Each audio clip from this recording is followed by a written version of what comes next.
乡亲啊，等足久的咯。这个台北市动物园的鸟行园啊，总算是等到一个妹妹咯。园啊的爸爸甲妈妈团团甲圆圆，将来生一只健康的鸟形宝宝。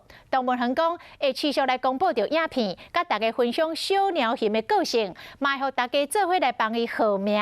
啊，这个半年后，鸟形园啊，就会当甲大家来见面咯。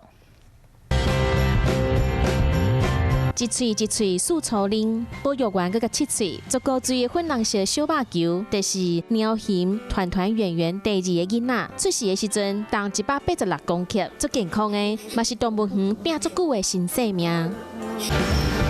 经过5年的时间，圆圆伫今年2月人工受孕了后，有心啊，5日节连假最后一天的透早，经过5点钟生产过程，小小鸟形出来了。